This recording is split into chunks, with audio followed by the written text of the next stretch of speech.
My fiancé cheated on me with his ex at his bachelor party and texted me. I went back to her because she's better than you. I stared at my phone for what felt like hours but was probably only minutes. The text had arrived at 2:18 a.m. while I was reviewing seating charts for a wedding that would never happen. My first thought wasn't heartbreak or rage. It was almost clinical. How do you respond to that? I didn't cry. I took a screenshot, forwarded it to my mom, my best friend, and his mother, then blocked his number. By morning, his entire family was calling me. Apparently, his ex had posted Instagram stories from the hotel room, tagging him in photos that left nothing to the imagination. His mom was crying, begging me not to cancel everything. "We can fix this," she kept saying. "Boys make mistakes." I hung up and called the venue. They had a no-refund policy, but when I explained the situation and offered to send proof, the event coordinator went silent for a moment. Then she said, "Keep your date. We'll host something better." 2 weeks later, I threw the party of the year. Same venue, same date, same flowers. But instead of a wedding, it was my independent celebration. I invited everyone who'd been on the guest list except his side of the family. The venue coordinator helped me redesign everything. Where our sweetheart table would have been, we set up a champagne tower. Instead of our first dance, my dad and I choreographed something to a breakup anthem that had the entire room cheering. I kept every gift people sent, returned nothing. When his mother demanded I give back the family heirloom ring, I mailed it to her in a box filled with printouts of his text messages and her precious son's Instagram activity from that night. She never contacted me again. 3 months passed. I'd started therapy, picked up boxing, and was genuinely beginning to feel whole again. Then my former future sister-in-law called. She was crying so hard I could barely understand her. "He's getting married," she sobbed. "To her. To the ex. Next month." My stomach dropped. I asked when. She told me the date. I asked where. She told me the venue. And then she told me why she was really calling. They'd invited our entire original guest list. They were using our wedding as a template. Our colors, our menu choices, even the signature cocktail I'd spent weeks perfecting with the bartender. "That's not even the worst part," she whispered. "He's telling everyone you're unstable, that you invented the cheating story because you got cold feet, that his ex was helping him through the breakup when they fell in love." I thanked her for telling me and hung up. Then I opened my laptop and began researching. I found the venue's event coordinator, same woman who'd helped me. I called her directly. When I explained what was happening, she was quiet for a long moment. Then she said, "I remember you. And I remember our policy on clients who commit fraud." Apparently he'd booked using fake names on some contracts. The deposit check had bounced twice. And the venue had a strict moral clause about hosting events for individuals who'd previously violated their agreements. 1 week before his wedding, he called me from an unknown number. His voice was panicked, desperate. The venue had canceled everything. No explanation, no refund. His ex was hysterical. Vendors were backing out. Everything was falling apart. He begged me to call the venue, to tell them it was all a misunderstanding. I let him finish his entire speech. Then I said, "I went back to myself because I'm better than you," and ended the call. But 2 days ago, I received a priority mail envelope. No return address. Inside was a flash drive and a handwritten note that said, "You deserve to know everything." When I plugged it in, I found videos from that bachelor party. Not just of him and his ex, but conversations before, planning, scheming. And what I saw changed everything I thought I knew about that night. The first video was time-stamped 3 days before the bachelor party. My ex, I'll call him Brandon, was sitting in a restaurant booth across from his ex, Natasha. The angle suggested someone was filming from a nearby table, maybe pretending to be on a phone call. Their voices were crystal clear. "She's going to find out eventually," Natasha was saying, twirling her wine glass. "Why drag this out?" Brandon leaned forward. "Because I need her family's investment first. Her dad's putting $200,000 into the business next week. Once that clears, we can do whatever we want." My hands started shaking. I paused the video. $200,000. My father had mentioned it casually over dinner 2 months ago. A wedding gift, he'd called it. Seed money for Brandon's startup. The paperwork had been signed. The money had transferred 8 days before the bachelor party. I pressed play again. "What if she doesn't believe the cheating story?" Natasha asked. "What if she tries to work it out?" Brandon laughed. It was a sound I'd heard 1,000 times. Usually when he thought he'd won at something. "Trust me, I know exactly what to say. She's so desperate to believe everyone's fundamentally good. She'll be devastated, but she'll walk away. She always walks away from conflict." He wasn't wrong. I'd spent my entire life avoiding confrontation, smoothing things over, taking the high road. Even when his mother had made passive-aggressive comments about my career, I'd smiled and changed the subject. When his friends made jokes that crossed lines, I'd laughed awkwardly and excused myself. The second video was from the bachelor party itself. Brandon was in the hotel hallway, on the phone. Based on the timestamp, this was 30 minutes before he'd sent me that text. "Dad, it's done. The money's secured in the offshore account you set up. She'll never be able to trace it." A pause. "No, Natasha's playing her part perfectly. By next week, we'll have the prenup nullified based on infidelity, the business will be untouchable, and I'll be free and clear." His father. His father was in on it. I'd met Brandon's dad exactly twice. Once at a stiff family dinner where he'd barely acknowledged me, and once at a charity gala where he'd spent the entire time on his phone. He ran a private equity firm and had the kind of wealth that made my family's comfortable upper-middle-class lifestyle look quaint. But he'd always seemed cold toward Brandon, dismissive. I'd assumed their relationship was strained. Apparently, I'd assumed wrong. The third video made me physically ill. It was Natasha, clearly filming herself, sitting on the hotel bed in a silk robe. "Day of reckoning," she said to the camera, grinning. "In about an hour, Brandon's going to send the text that ruins his little fiancé's life. And the best part? She's so predictable. He showed me her journal once. She writes about how she handles conflict by removing herself from situations, how she believes in letting karma handle things." Natasha laughed. "Karma's got nothing on a well-executed plan." She knew about my journal. Brandon had shown her my journal. I'd kept it since high school. Private thoughts, fears, moments of vulnerability I'd never shared with anyone. And he'd used it as reconnaissance. Studied me like I was a target. There were 11 more videos on the drive. I watched them all. One showed Brandon's father wiring money to an account in Natasha's name, with a notation that read consulting fees. Another captured Brandon and Natasha in his car, kissing, dated 6 months before our engagement. 6 months. While he was proposing to me with his grandmother's ring, while I was telling my family I'd found my person, while I was planning a future that was never real. The final video was the most damning. It was filmed the morning after the bachelor party, in the same hotel room. Brandon and Natasha were packing up, and his father had joined them. "The transfers are complete," his father said. "The shell company's established under Natasha's cousin's name in Delaware. Even if she gets a lawyer, they won't find anything for months. By then, the prenup will be toast and the business will be operating in 3 countries. Brandon zipped his bag. "Think she bought it?"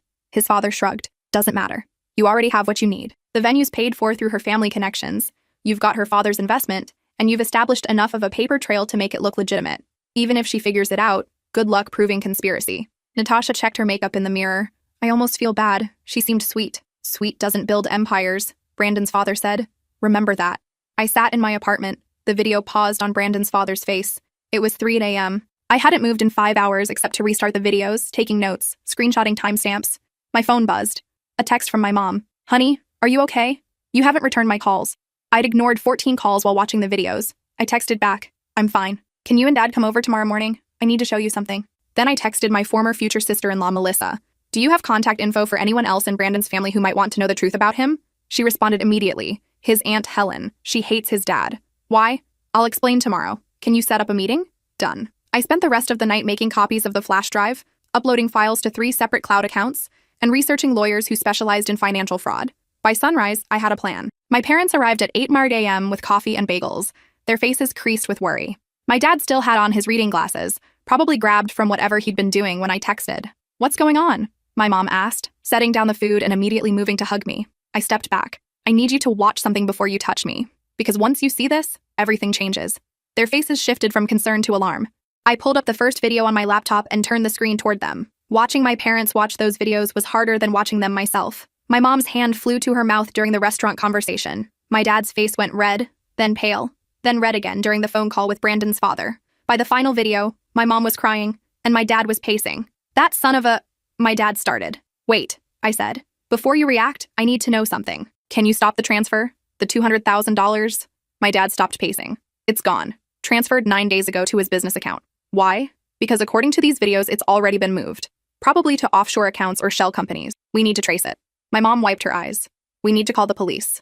"And tell them what?" I asked. "That my ex-fiancé and his father conspired to defraud us? They'll say it was a gift. No contract, no crime. The prenup protects his assets, not ours.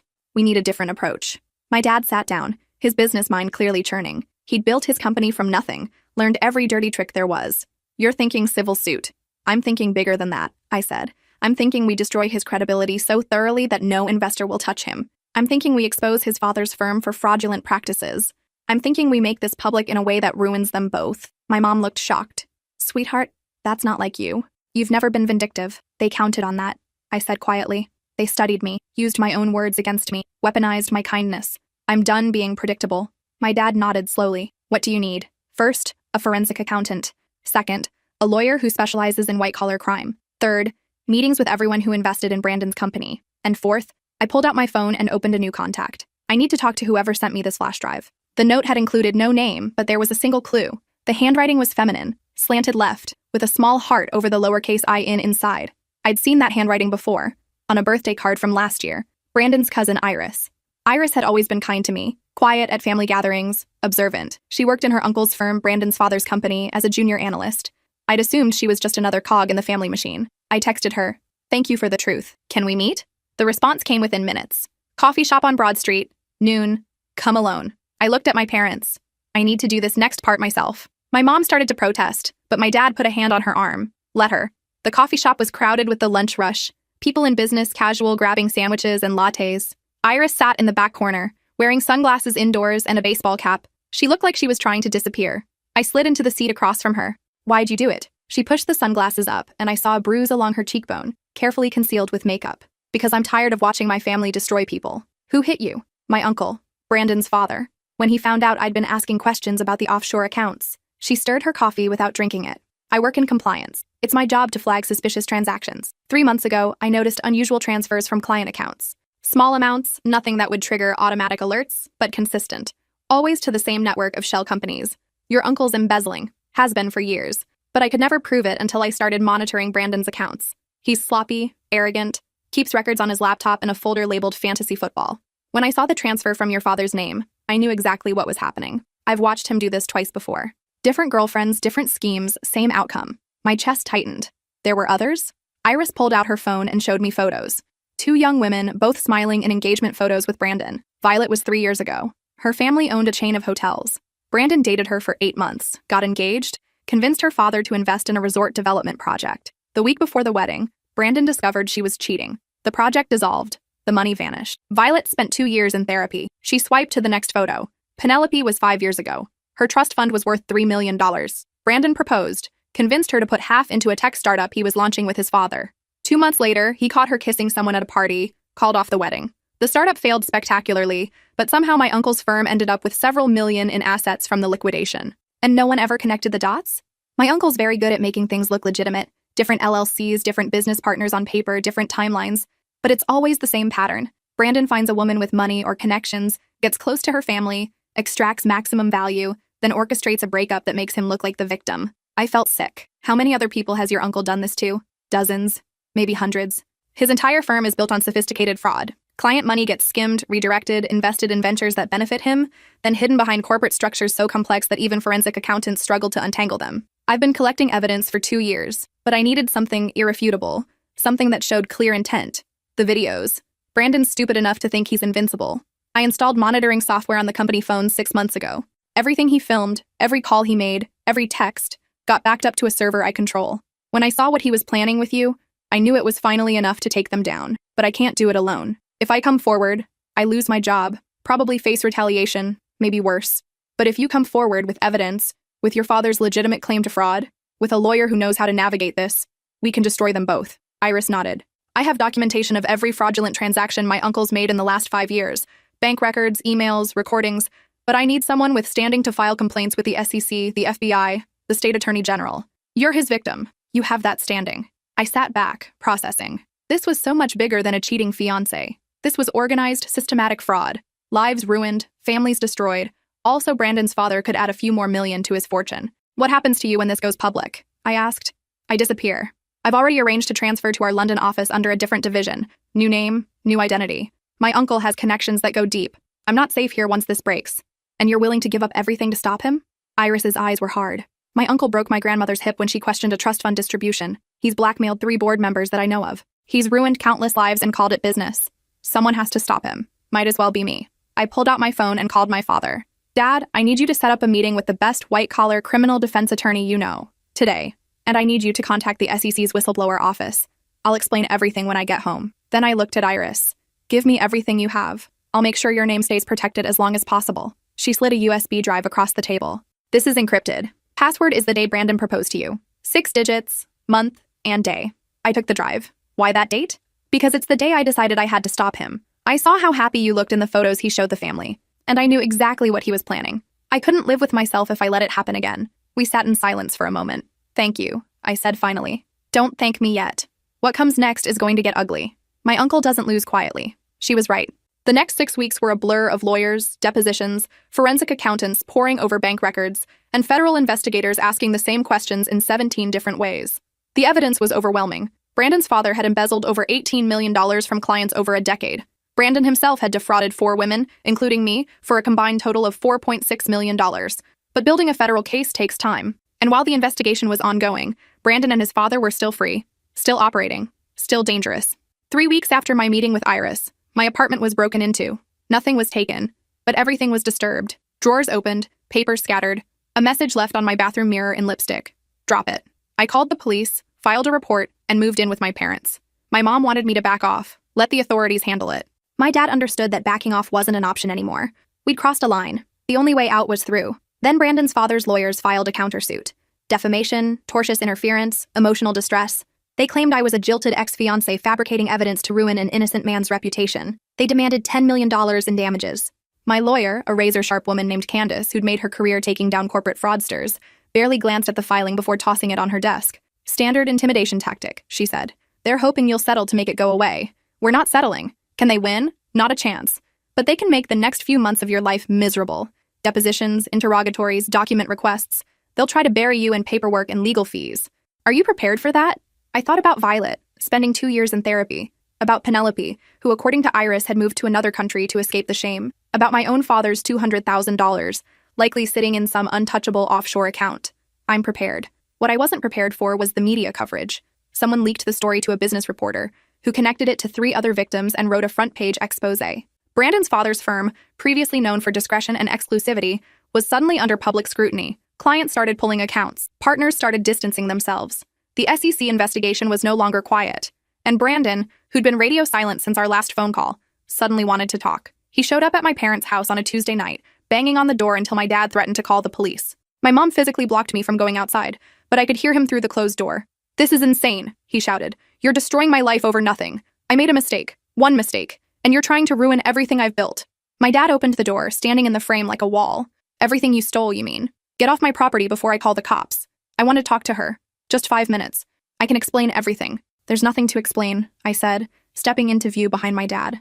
"I saw the videos, Brandon. All of them. I know about Violet. I know about Penelope. I know exactly who you are." His face changed. The desperation shifted to something colder. "You don't know anything. Those videos are taken out of context. Edited. You really think a judge is going to believe some conspiracy theory pieced together by a bitter ex? The FBI seems to think it's pretty credible." That stopped him. "What?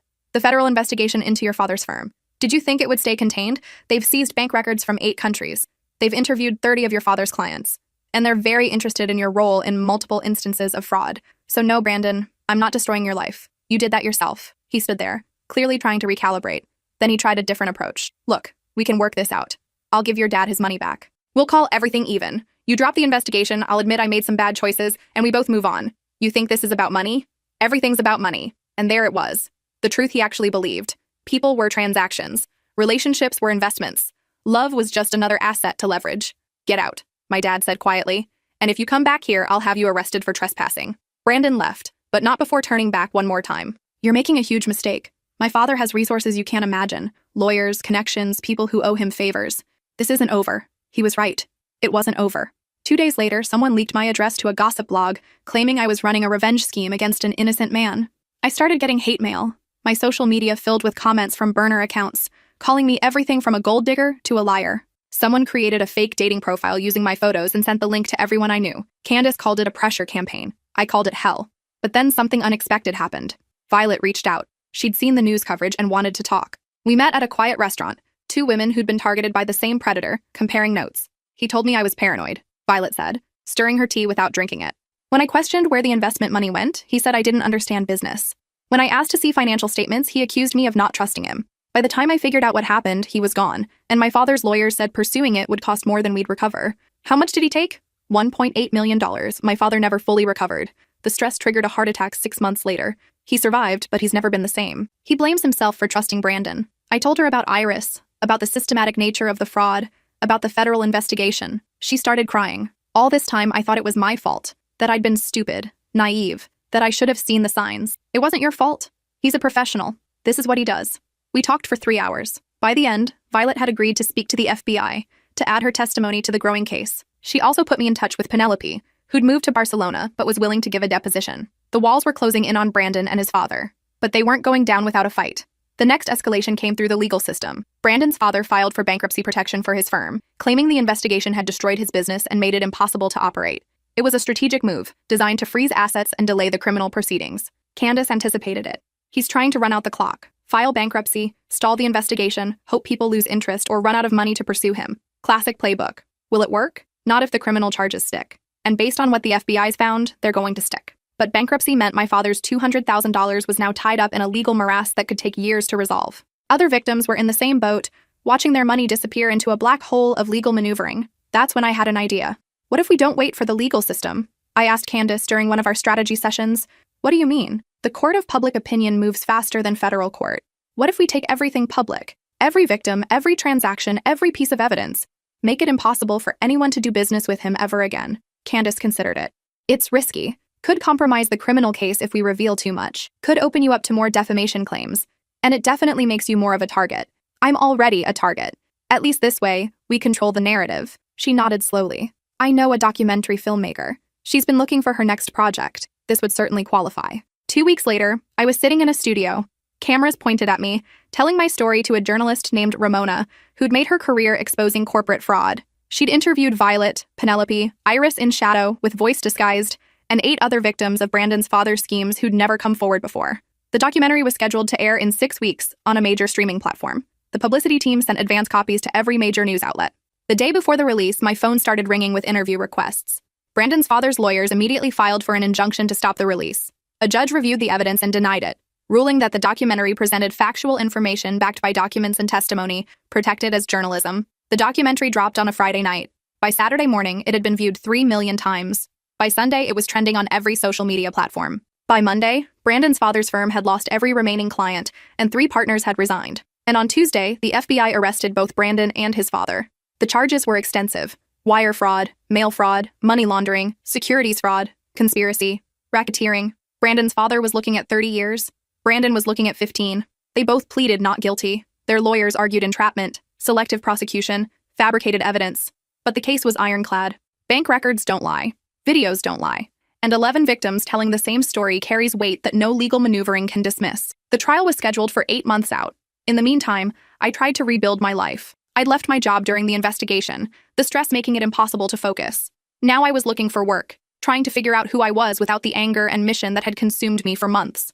My therapist said I was processing trauma. That going from planning a wedding to uncovering a criminal conspiracy would shake anyone's sense of reality. She recommended journaling, meditation, and being patient with myself. I tried. But every time I sat still, I felt Brandon's words echoing. She's so predictable. She always walks away from conflict. I hadn't walked away this time. I'd burned everything down. And I still didn't know if that made me strong or just vindictive. Then one afternoon, my former future sister-in-law, Melissa, called. Have you seen the news? What news?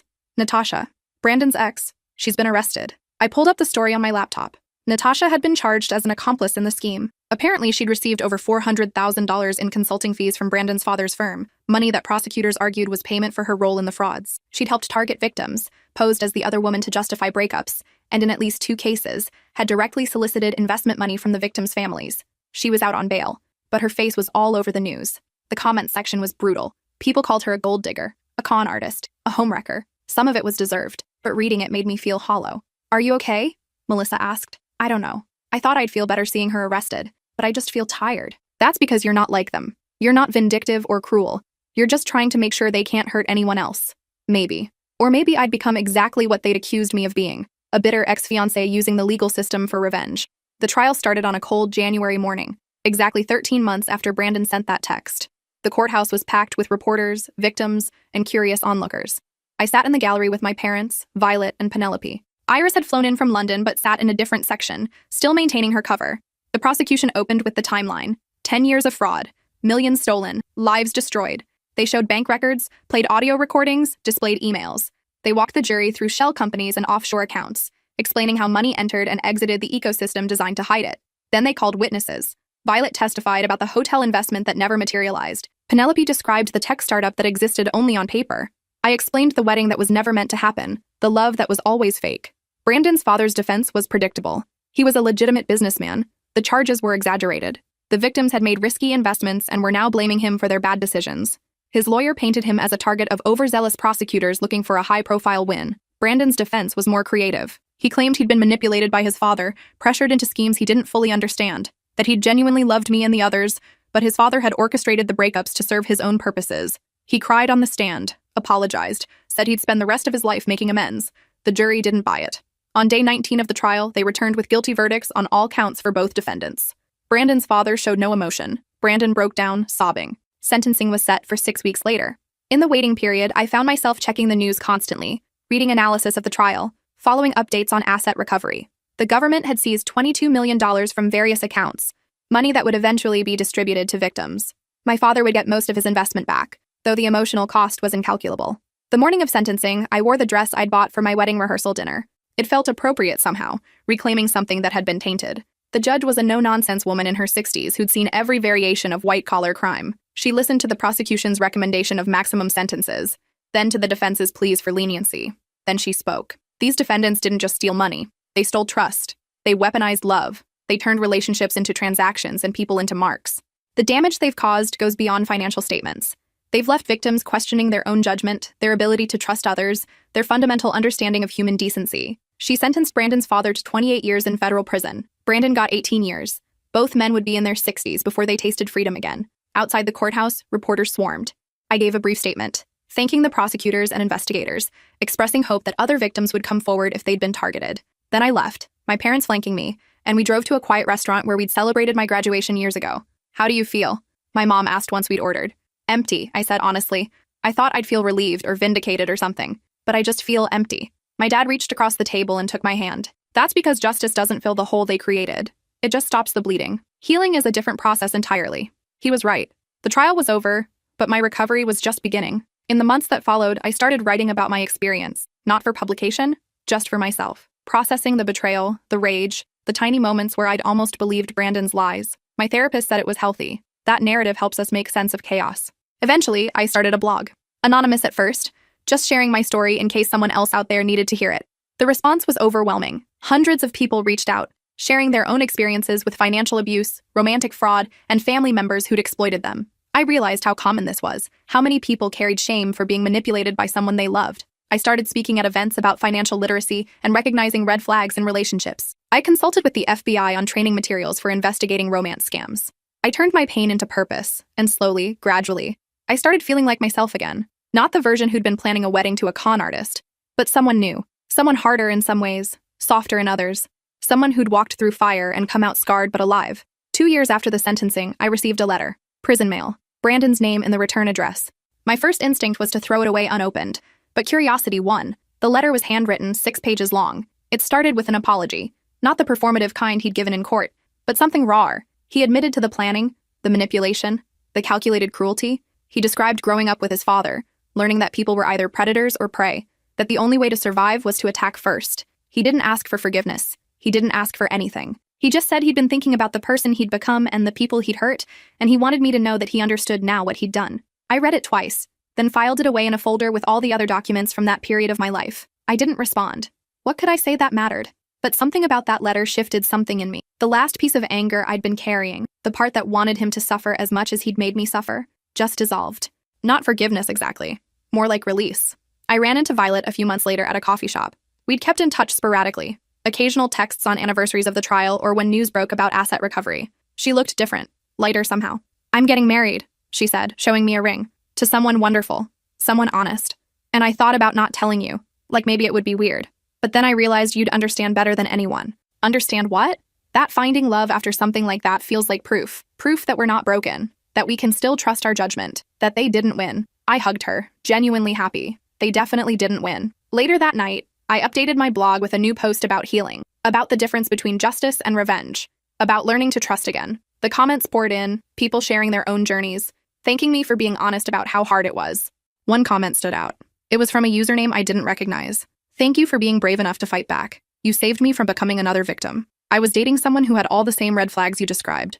Your story gave me the courage to investigate. Turns out he was running the same scheme. He's been arrested now, largely because of evidence I gathered after reading your blog. You changed my life." I stared at that comment for a long time. Somewhere out there, someone had been spared the pain I'd endured. Someone had avoided years of trauma because I'd chosen to speak up instead of walking away. Maybe that was the real victory. Not the prison sentences or the recovered money, but the prevention. The ripple effect of one person refusing to be silent. 3 years after that text message destroyed my planned wedding, I stood in a different venue, wearing a different dress. Not for a wedding, but for a gala honoring victims' rights advocates. I'd been asked to receive an award for my work helping survivors of financial fraud. During my acceptance speech, I told an abbreviated version of my story. I thanked Iris, who was watching via live stream from London. I thanked Violet and Penelope and the other victims who'd been brave enough to testify. I thanked my parents for standing beside me through the darkest period of my life. And I ended with this. The The worst thing someone ever said to me was that I was predictable, that I always walked away from conflict. And for a long time, I thought that was a flaw, a weakness they'd exploited. But I've learned something important. Choosing peace isn't weakness. Walking away from toxicity isn't cowardice. The real weakness is being so afraid of conflict that you let people hurt you over and over. The real strength is knowing when to walk away and when to stand and fight. And I'm proud that I learned the difference. The applause was thunderous. But the moment that mattered most came after, when a young woman approached me, tears streaming down her face. I needed to hear that, she said. I'm in a situation right now, and I didn't know if I should stay and try to fix it or if I should leave. Your speech gave me my answer. Which answer? I asked gently. She smiled through her tears. That I get to choose. That either way, I'm not weak. I'm just making the choice that's right for me. I hugged her, this stranger whose life I'd just touched in some small way. And I thought about how far I'd come from that girl staring at a devastating text message at 2:18 in the morning. That night, I drove to the venue where I'd thrown my independence celebration 3 years earlier. It had been renovated since then. New paint, new landscaping, but still recognizable. I stood in the parking lot, remembering the person I'd been that night. Hurt, angry, determined to prove something. Now I wasn't trying to prove anything. I was just living, moving forward, building a life that wasn't defined by what had been taken from me, but by what I'd chosen to create from the wreckage. My phone buzzed. A text from my dad. Proud of you, kiddo. Mom and I are taking you to dinner tomorrow to celebrate properly. I smiled and texted back, looking forward to it.